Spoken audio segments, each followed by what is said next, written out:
Hello students, केम छो? मजाમાં ને?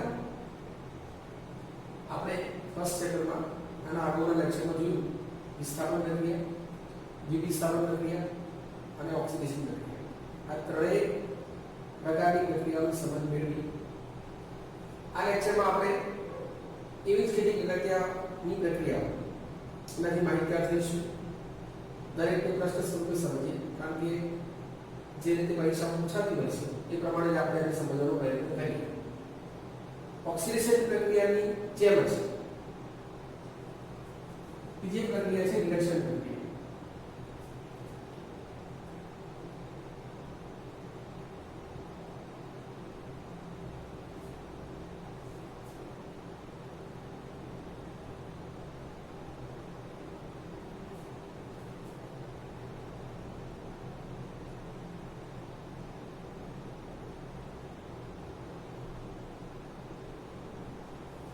Reduction પ્રક્રિયા કોને કહે છે? ઉદાહરણ સાથે સમજાવો.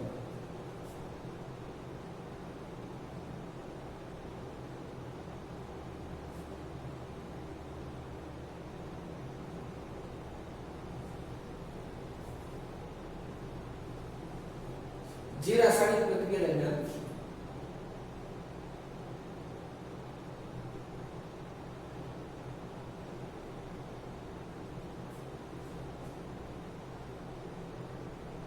हाइड्रोजन उमेराय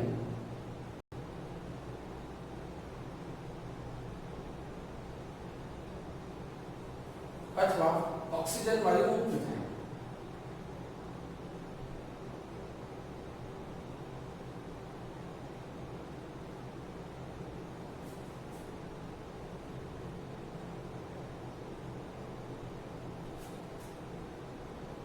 તો આવી પ્રક્રિયા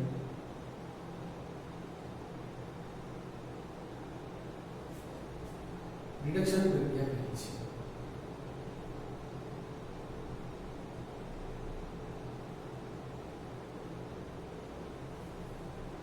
એમાં કેટલાક જાણીતા ઉદાહરણ જોઈએ. ઉદાહરણ તરીકે હાઇડ્રોજન વાયુ અને ક્લોરીન વાયુ Cl2 ગેસ બંને વચ્ચે પ્રક્રિયા થાય ત્યારે આપણને HCl हाइड्रोजन क्लोराइड संयोजन वायु स्वरूप મળે છે. પ્રક્રિયામાં જો હાઇડ્રોજન ઉમેરાતું ક્લોરીનમાં હાઇડ્રોજન ઉમેરાય છે એ આ પ્રક્રિયા રિડક્શન પ્રક્રિયા કહેવાય.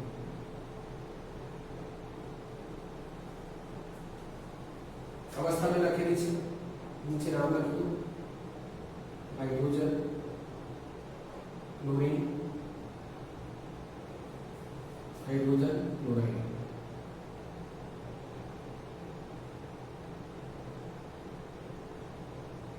स्वादन આપણે હાઇડ્રોક્લોરિક એસિડ તરીકે પણ ઓળખીએ છીએ. સમીકરણનું સંતુલન કરીએ તો આ બાજુ હાઇડ્રોજન 2 છે, બીજી બાજુ 1 છે. બે વડે ગુણ તો ક્લોરીન આ બાજુ થયા 2, આ બાજુ 2 છે. આ સમીકરણનું સંતુલન છે. બીજું એક ઉદાહરણ કે કોઈ પણ ધાતુનો ઓક્સાઇડ હોય, દાખલા તરીકે કોપર ઓક્સાઇડ CuO સોલિડ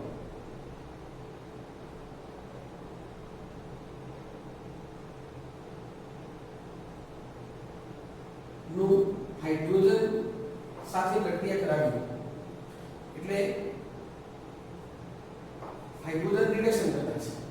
એટલે આનું રિડક્શન કરશે એટલે ધાતુ સાથે જે ઓક્સિજન જોડાયેલું છે એ દૂર થશે અને આપણને ધાતુ અલગથી મળશે. વત્તા આ બંને પરસ્પર સંયોજન હાઇડ્રોજન ઓક્સાઇડ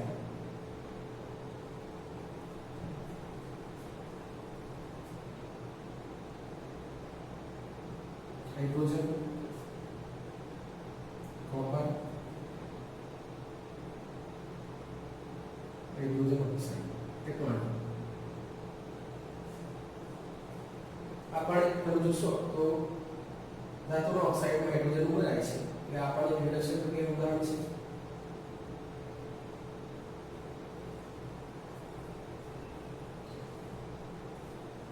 બીજું ઉદાહરણ લઈએ આપણે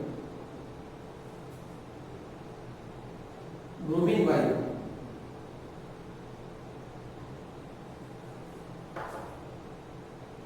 ને હાઇડ્રોજન સાથે પ્રક્રિયા કરાવતા હાઇડ્રોજન બ્રોમાઇડ મળે છે HBr આપણો વાયુ સ્વરૂપે છે હાઇડ્રોજન બ્રોમાઇડ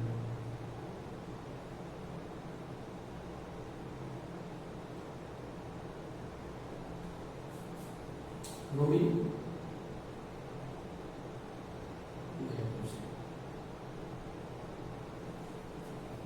અમે તમારી સામે ત્રણેયનું ઉદાહરણ લખ્યા છે એ દરેકમાં તમે જુઓ તો હાઇડ્રોજન ઉમેરાય છે એ પ્રકારના ઉદાહરણ છે એટલે આ પ્રક્રિયાઓ બધી જ રિડક્શન પ્રક્રિયાઓના ઉદાહરણ છે ફરી એક વખત જે રાસાયણિક પ્રક્રિયા દરમિયાન હાઇડ્રોજન ઉમેરાય અથવા ઓક્સિજન દૂર થાય આવી પ્રક્રિયાને રિડક્શન પ્રક્રિયા તરીકે આપણે ઓળખીશું ટેક્સ્ટ બુકમાં નથી મેં એમોની પ્રક્રિયામાં પણ તમે કીધું એ સિવાયની પણ એક વાત ખાલી તમને કહી દઉં કે એવી કેટલીક પ્રક્રિયાઓ તમને જોવા મળે કે જ્યાં તમને દેખીતી રીતે હાઇડ્રોજન કે ઓક્સિજન ન જોવા મળે છતાં એ પ્રક્રિયા રિડક્શન પ્રક્રિયા હોઈ શકે છે દાખલા તરીકે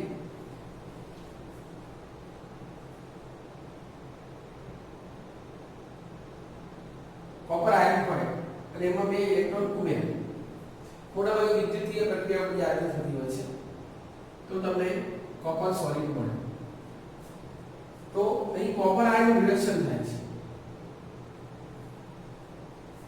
જે પ્રક્રિયામાં ઇલેક્ટ્રોન ઉમેરાય એ પ્રક્રિયાને રિડક્શન પ્રક્રિયા તરીકે પણ ઓળખીએ છીએ હાલ આ વર્ષે આપણે આ સ્પષ્ટતા નથી આપી હું ખાલી વધારાની તમને માહિતી આપું છું પણ ખબર હોવી જોઈએ આપણને પેલી બાબત આપણે જોઈ લીધી છે આ તમારી જાણતા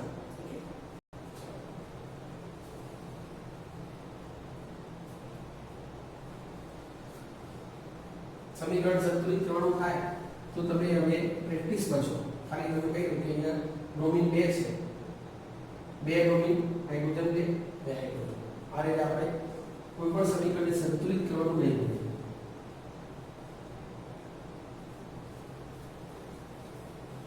હવે આ બંને પ્રક્રિયાઓને સાથે રાખીને આપણે ચાલીએ તો રેડોક્સ પ્રક્રિયા કોને કહે છે ઉદાહરણ સાથે સમજાવો રેડોક્સ પ્રક્રિયા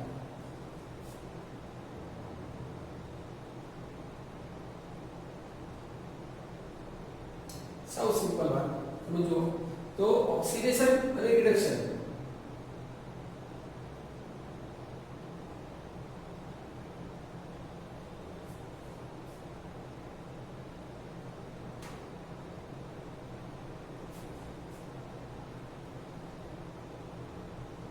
પ્રક્રિયાનો સરવાળો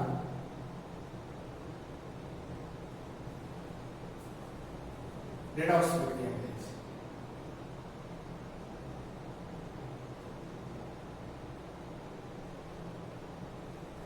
ઓક્સિડેશન અને રિડક્શન પ્રક્રિયાના સરવાળાને રેડોક્સ પ્રક્રિયા કહે છે ઉદાહરણ આપણે બે ઉદાહરણ જોઈએ તમને વધારે સ્પષ્ટ થશે કોઈ પણ ધાતુમાં ઓક્સાઇડ હોય અને એની હાઇડ્રોજન સાથે પ્રક્રિયા કરીએ તો રિડક્શન પ્રક્રિયા થવાની હાઇડ્રોજનનો સ્વભાવ છે કે બીજાનું રિડક્શન કરે એટલે આમાંથી ઓક્સિજન દૂર કરશે અને નિપજ સ્વરૂપે આપણને ધાતુ વત્તા પાણી મળે છે જો તમે જોઈ શકતા હોય તો આમાં કોપર ઓક્સાઇડ છે એમાંથી ઓક્સિજન દૂર થઈ કોપર મળે છે એટલે આ પર્ટિક્યુલર પ્રક્રિયા જોઈએ આપણે તો આમાં ઓક્સિજન દૂર થાય છે કોપર ઓક્સાઇડમાંથી કોપર બનવું અને ઓક્સિજન દૂર થવું એટલે રિડક્શન પ્રક્રિયા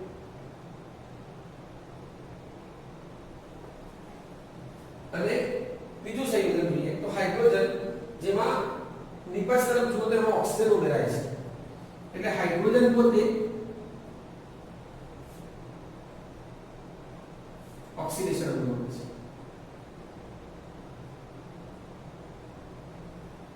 પ્રક્રિયા એક જ છે પરંતુ તેમાં રહેલા જે પ્રક્રિયકો છે એમાં એક પ્રક્રિયા રિડક્શન અનુભવે છે અને બીજો પ્રક્રિયા ઓક્સિડેશન અનુભવે છે એટલે એક જ પાત્રમાં બંને પ્રક્રિયાઓ સાથે થાય છે એટલે આ સમગ્ર પ્રક્રિયાને આપણે રેડોક્સ પ્રક્રિયા કહીશું કારણ કે એમાં ઓક્સિડેશન અને રિડક્શન પ્રક્રિયા બંને સાથે થાય છે એટલે એના સરવાળાને આપણે રેડોક્સ પ્રક્રિયા કહીશું બીજું એક ઉદાહરણ લઈએ આપણે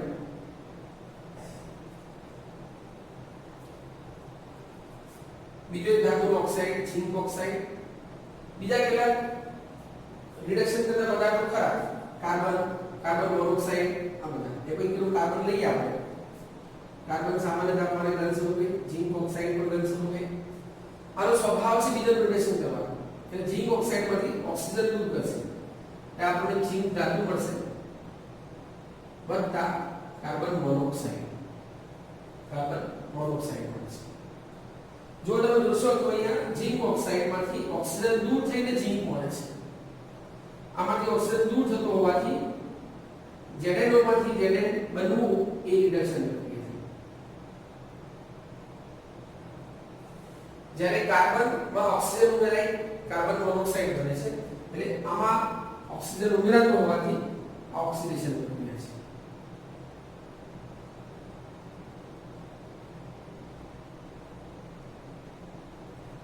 આમાં પણ બંને પ્રક્રિયાઓ સાથે થાય છે માટે આ પણ એક રેડોક્સ પ્રક્રિયાનું ઉદાહરણ છે. હવે એ પ્રક્રિયાઓ તમારા માટે લખો.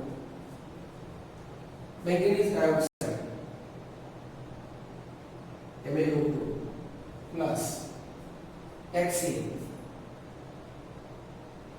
બંને વચ્ચે પ્રક્રિયા થાય તો મેંગેનીઝ ક્લોરાઇડ MnCl2 વત્તા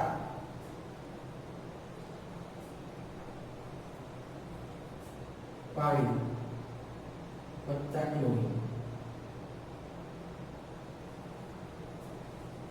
વિચારો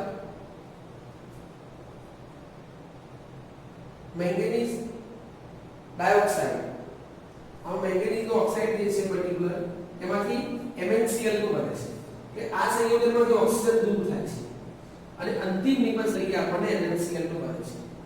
એટલે ઓક્સિજન દૂર થતો હોવાથી આ પ્રક્રિયા છે રિડક્શન પ્રક્રિયા.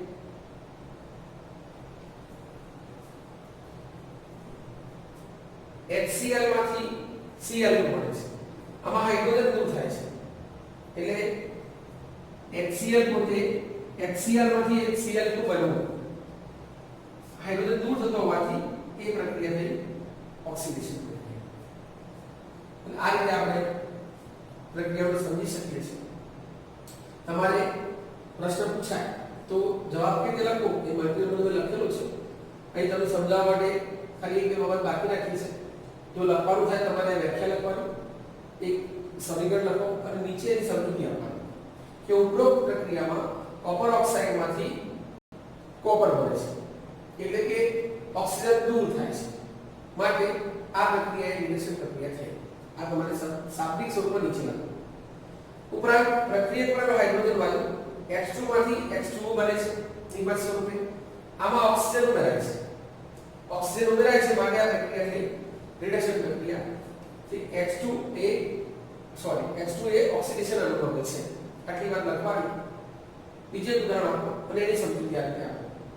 પછી વધારે સમજૂતી આપવાની જરૂર નથી આપણે. એટલે આ રીતે પ્રશ્નો લખાય.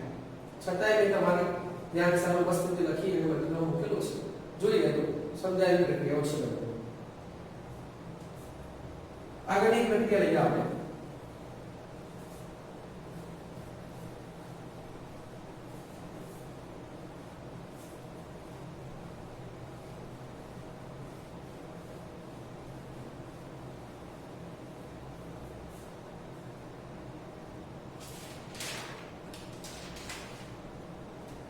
ઉષ્મા શોષક પ્રક્રિયા કોને કહે છે? ઉદાહરણ સાથે સમજાવો.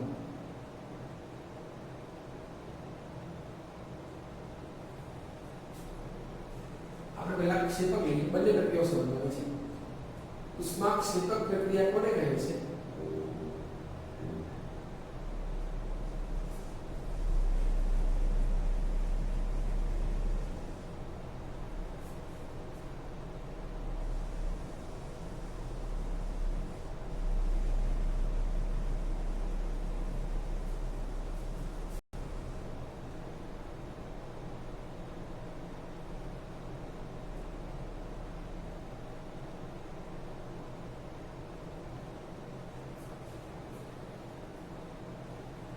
જે રાસાયણિક પ્રક્રિયા દરમિયાન ઉષ્મા ઉત્પન્ન થતી હોય યા મુક્ત થતી હોય, જે રાસાયણિક પ્રક્રિયા દરમિયાન ઉષ્મા ઉત્પન્ન થતી હોય નિબંધોની સાથે, તો આવી પ્રક્રિયાને ઉષ્માક્ષેપક કહે છે. જે રાસાયણિક પ્રક્રિયા દરમિયાન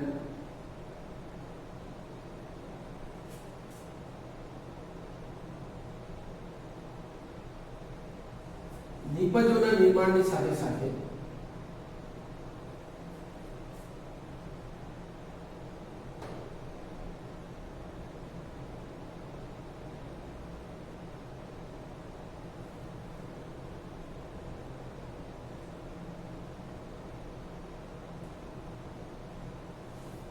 ઉષ્મા ઉત્પન્ન થતી હોય તો આવી પ્રક્રિયાને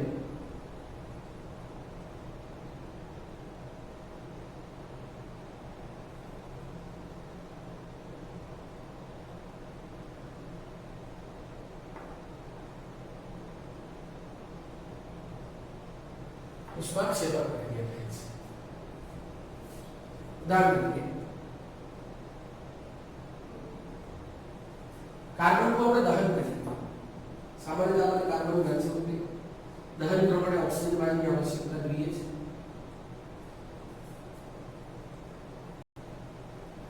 C વત્તા O2 CO2. હવે અહીંનો કોઈ રીતે ઉષ્મા તમને બતાવી હોય તો શું બતાવે છે? આના જ્વલન બિંદુ જેટલું તાપમાન આપણે આપવું પડે. પણ એકવાર પ્રક્રિયા શરૂ થાય અને નિપજ બનતું કાર્બન ડાયોક્સાઇડ અને તે ઉષ્મા મુક્ત થાય છે. આપણે ઉષ્મા આપીએ એટલે ઘણી વધારે હોય છે. એટલે આ પ્રક્રિયા એ રીતે જોઈએ તો ઉષ્માક્ષેપક પ્રક્રિયા છે. અને બતાવો તો ચાલે. કારણ કે પ્રક્રિયા કોઈ પણ પ્રક્રિયાની શરૂઆતમાં જે એને ઉષ્મા જોઈએ એટલે એમાં જરૂર પડશે. એકવાર દહન થવાનું શરૂ થાય અને જે ઉષ્મા ઉત્પન્ન થાય છે ઘણી બધી વધારે હોય છે. Carbon, oxygen, carbon dioxide. બીજી પ્રક્રિયા જોઈએ કુદરતી વાયુ જેમાં મુખ્ય ઘટક મિથેન છે. મિથેન એટલે CH4.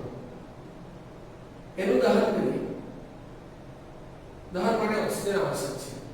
દહન થાય એટલે કાર્બન ડાયોક્સાઇડ ઉત્પન્ન થાય છે. પાણી બાષ્પ સ્વરૂપે મળે આપણને વત્તા ઉષ્મા. આ એક ઉદાહરણ છે ઉષ્માક્ષેપક પ્રક્રિયા. મિથેન, ઓક્સિજન, કાર્બન ડાયોક્સાઇડ, પાણી અને ઉષ્મા. સમીકરણ સંતુલન તમારે જોઈ લેવાનું. Carbon 1 1, oxygen 2 2, hydrogen 4. અહીંનો હાઇડ્રોજન 4 છે, અહીં 2 છે. એટલે 4 ઓક્સિજન જોડે 2 ને 2 4. 2 નું 4 કાર્બન 1 1. નીચે નામ અવશ્ય લખવા. આટલી જેવી તમારે પાડવી છે. ત્રીજે અગત્યનું સમીકરણ જોઈએ કે માનવ શરીરમાં તમારે બાયોલોજીમાં આવશે કે માનવ શરીરમાં ખોરાકનું આપણે ગ્રહણ કરી પાચન થાય. પાચન થાય એટલે જે જટિલ પદાર્થો લઈએ છીએ આપણે ખોરાક સ્વરૂપે એનું સરળ ઘટકમાં રૂપાંતર થાય. અને ખોરાકનો સૌથી સરળ ઘટક એટલે ગ્લુકોઝ. આ પાચિત ઘટક છે ખોરાક એટલે ગ્લુકોઝ સ્વરૂપે C6H12O6. એનું જ્યારે શ્વસન થાય રુધિરમાં એક ઘટક હોય ઓક્સિજન ફેફસા માટે જ્યારે રુધિરમાં જાય એટલે ઓક્સિજનની હાજરીમાં શ્વસન થવું મન દહન પ્રક્રિયા કહેવાય. આપણે દહન પ્રક્રિયા છે પણ ધીમું દહન એટલે ગ્લુકોઝનું પણ આમાં વિઘટન થઈ અને કાર્બન ડાયોક્સાઇડ જે આપણે ઉચ્છ્વાસમાં કાઢતા હોઈએ છીએ વત્તા પાણી વાયુ સ્વરૂપે હોય છે થોડું પ્રમાણમાં અને શક્તિ છૂટી પડે. શક્તિ એટલે ઉષ્મા. આ શ્વસનની પ્રક્રિયા છે. મનુષ્યમાં ચાલતી કોઈ પ્રાણીઓની શ્વસનની પ્રક્રિયા છે. આ ગ્લુકોઝ છે. પાણી સાથે ઇલેક્ટ્રોલાઇટ્સ. સમીકરણ સંતુલિત કરો અને ગ્લુકોઝના અણુ સિવાય બાકીના બધાને 6 વડે ગુણી કરો. આ સમીકરણમાં પ્રક્રિયા તમે કરી શકો પણ યાદ રહેવું છે કે બાકીના બધાને 6 વડે ગુણી કરો તો સમીકરણ તમારું સંતુલિત થઈ જશે. 3 ઉદાહરણ આપે. શાબ્દિક સ્વરૂપમાં લખેલું કાર્બન ની ઓક્સિજન સાથે પ્રક્રિયા કરતા કાર્બન ડાયોક્સાઇડ બને છે અને ઉષ્મા ઉત્પન્ન થાય છે. કુદરતી વાયુનું દહન કરતા કાર્બન ડાયોક્સાઇડ પાણી બાષ્પ સ્વરૂપે મળે છે અને ઉષ્મા ઉત્પન્ન થાય છે. અને ખોરાકમાં પાચિત ઘટકનું મંદ દહન થતા કાર્બન ડાયોક્સાઇડ પાણી અને ઉષ્મા મળે છે. આ ત્રણેય પ્રક્રિયાઓ તમારી સામે લખી છે. ઇનફ છે આપણે આ પ્રશ્ન માટે એટલે સારી રીતે આને લખવાનું. હું જે બોલ્યો શાબ્દિક સ્વરૂપ એ એમાં સમીકરણની નીચે કે ઉપર લખવાનું તમારે. એવું જ બીજો એક પ્રશ્ન છે ઉષ્મા શોષક પ્રક્રિયા.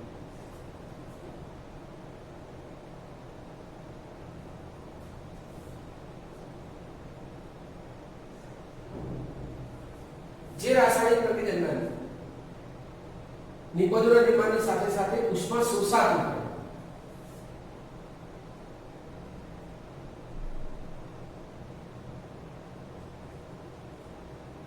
તો આવી પ્રક્રિયાને ઉષ્મા શોષક પ્રક્રિયા કહે છે। જે રાસાયણિક પ્રક્રિયામાં ઉષ્મા શોષાતી હોય અથવા ઉમેરાતી હોય આવી પ્રક્રિયાઓને આપણે ઉષ્મા શોષક પ્રક્રિયા કહીશું। એના ઉદાહરણ જોઈએ। હવે ક્યારે ઉષ્માની જરૂર પડે? કોઈ પણ ઘટકનું આપણે વિઘટન કરીએ। આગળ એક પ્રશ્ન જોયો આપણે, વિઘટન પ્રક્રિયા કોને કહે છે? કે સંયોજનના અણુનું તેના કરતાના અણુ કે પરમાણુમાં વિભાજન કરવાની પ્રક્રિયાને વિઘટનની પ્રક્રિયા કહે છે। અથવા જે પ્રક્રિયામાં એક જ પ્રક્રિયકમાંથી એક કરતા વધારે નિપજો પ્રાપ્ત થતી હોય તો આવી પ્રક્રિયાને વિઘટન પ્રક્રિયા કહે છે। આમાં સંયોજનના અણુને તોડવાનો છે। તૂટે એટલે આનાથી નાના અણુ કે પરમાણુ મળે અને તોડવા માટે ઉષ્માની જરૂર પડે, એના વગર શક્ય નથી। એટલે બધી વિઘટનમાં જે પ્રક્રિયાઓ આપણે સમજ્યા હતા એ બધા જ ઉદાહરણ આપણે લખી શકીએ। સૌથી સરળ ઉદાહરણ લઈએ તો કેલ્શિયમ કાર્બોનેટ, ચૂનાનો પથ્થર। આમાં તમે ઊંચું તાપમાન આપો, ભઠ્ઠી જેટલું તાપમાન જોઈએ, ભઠ્ઠીમાં જેટલું તાપમાન હોય ને એટલું ઊંચું તાપમાન જોઈએ એટલે તો પથ્થર જ છે, કેલ્શિયમ કાર્બોનેટ, ચૂનાનો પથ્થર। અતિ ઊંચા તાપમાને તેનું વિઘટન થઈ કેલ્શિયમ ઓક્સાઇડ અને કાર્બન ડાયોક્સાઇડ બને છે, કણીચું કેલ્શિયમ ઓક્સાઇડ।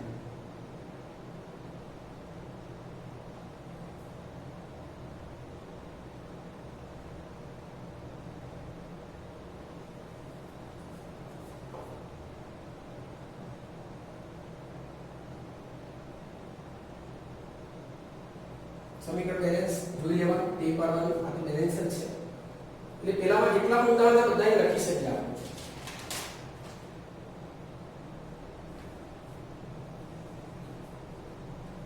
બીજે ઉદાહરણ છે ધાતુ ઓક્સાઇડ નું રિડક્શન કરીએ। રિડક્શન માટે હાઇડ્રોજન રિડક્શન કરતા બરાબર તરીકે તો આ પ્રક્રિયા માટે ઉષ્મા આપવી પડે છે। ત્રિકોણ સ્વરૂપે લખવા તો ઉષ્મા લખી દો તો ધાતુ છૂટી પડે છે વત્તા પાણી, આમાં પણ ઉષ્મા આપવી પડે છે। આ પણ ઉષ્મા શોષક પ્રક્રિયા છે। તમે બીજી ઉદાહરણ આપણે જોયા હોય વિદ્યુતના અમુક ઉદાહરણ યાદ કરાવો।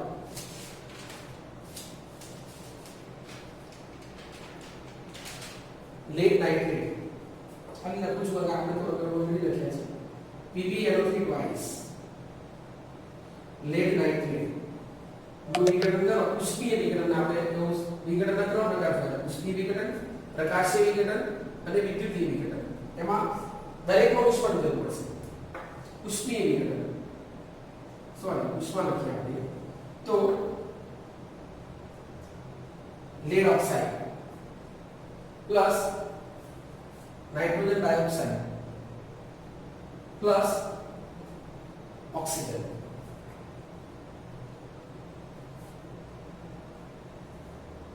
તમને યાદ આવતું હોય આપણે સમીકરણ સંતુલિત પણ કર્યું હતું, એક દૂતાવાસી લખ્યું, પછી બાકીના બધાને આપણે બે વડે ગુણ્યા હતા। એ સંતુલનની એક સરળ સ્વરૂપ પણ સમજાય કે કઈ રીતે સંતુલન કરવું। એક છેલ્લું ઉદાહરણ જોઈએ એમાં ફેરસ સલ્ફેટ FeSO4 ને ઊંચા તાપમાને ગરમ કરીએ ત્યારે આપણે ફેરિક ઓક્સાઇડ Fe2O3 વત્તા sulphur dioxide plus sulphur dioxide આ બંને બાજુ મળે છે। આપણે ધ્યાન જોઈશું। એ સિવાય પ્રકાશીય વિઘટનની પ્રક્રિયાઓ લખી શકીએ આપણે અને પાણીનું વિદ્યુત વિભાજન પણ લખી શકાય। પણ એના છે આટલા ઉદાહરણ। ઉષ્મા શોષક પ્રક્રિયા એટલે જે પ્રક્રિયા દરમિયાન ઉષ્મા શોષાતી હોય અથવા ઉમેરાતી હોય આવી પ્રક્રિયાને ઉષ્મા શોષક પ્રક્રિયા તરીકે આપણે ઓળખીએ છીએ। ઉદાહરણ તમારી સામે છે, સમીકરણ સંતુલિત હંમેશા કરવું, નીચે નામ લખવું, એટલું યાદ રાખવું। આજે આપણે આટલે રહેવા દઈએ છીએ। હવે પછીના લેક્ચરમાં અને લેક્ચર છેલ્લું હશે આપણું, એમાં જે ટોપિક બાકી રહે છે બહુ સરળ છે, યાદ રાખવા જેવું છે, મજાનો છે। તમે જોશો તો બધી પ્રક્રિયાઓ છે આમાં, એક એક ડેફિનેશન અને એના ઉદાહરણ એટલે પાઠમાં કોઈ જગ્યાએ એવા ચડાવ અઘરા છે જ નહીં. ખૂબ સારી રીતે તમે મહાવરો કરો મટીરિયલ્સમાંથી અને પછી એનો હોમવર્ક જે સૂચન થયું છે એ મુજબ તમે મૌખિક તૈયાર કરી તમે જાતે લાવો. તો હું નથી માનતો કે પરિવાર આપણે પરીક્ષા સુધી એને પરિવાર જોવું પડે.